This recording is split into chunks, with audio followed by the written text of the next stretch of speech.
In 1869, young women felt lucky to find a college willing to admit them. But before Iowa was even a state, Wesleyan University welcomed coeds. And on a winter night, 7 students climbed up the stairs of Old Main to gather in this music room. Not to sing or play, but to strike a higher note for women. Alice, Hattie, Alice, Fran, Suela, Mary, and Ella formed their own society to make life better for women. I think there's no question they were ahead of their time. However, Mount Pleasant was sort of a bed of feminism. All kinds of people were coming through Mount Pleasant speaking. Historian Carol Nemitz says at the height of the suffragette movement, influential and outspoken women came to town, like Elizabeth Cady-Stanton and Susan B. Anthony. In that climate, they formed their Philanthropic Educational Organization. They became P.E.Os.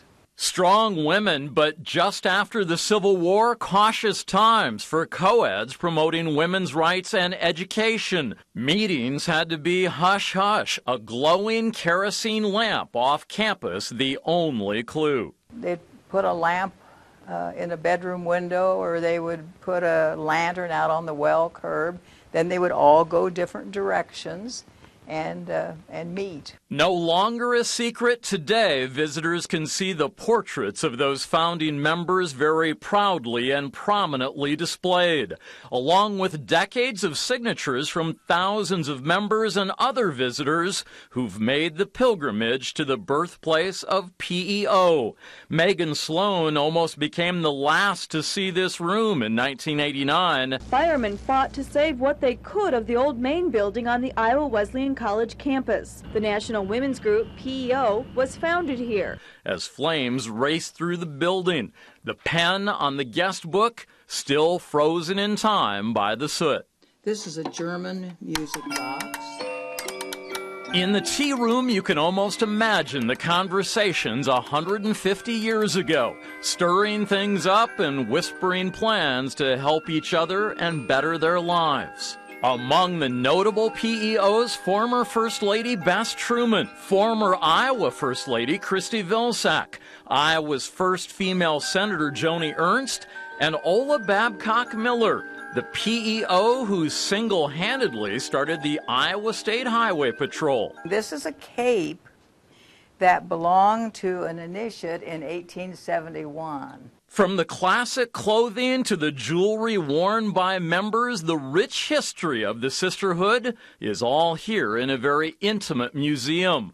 A swatch of the cloth from the aprons the founders wore the day they marched into the crowded campus chapel to announce their new society, and memories of their first social event at the downtown Brazelton in 1870, when choosing a date was done with great care.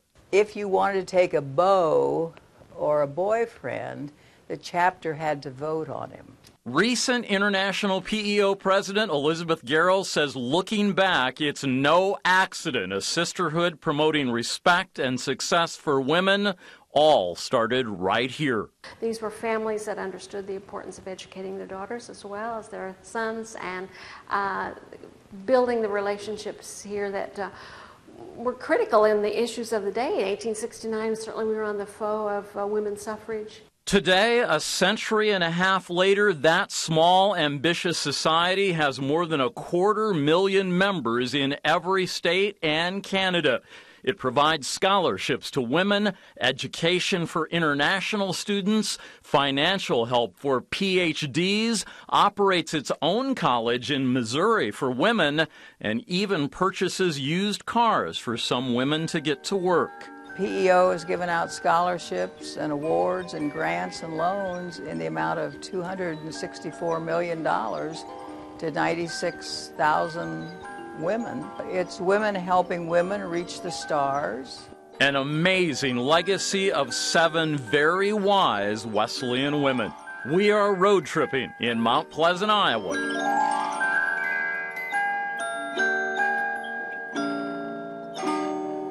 I'm Matt Hamill.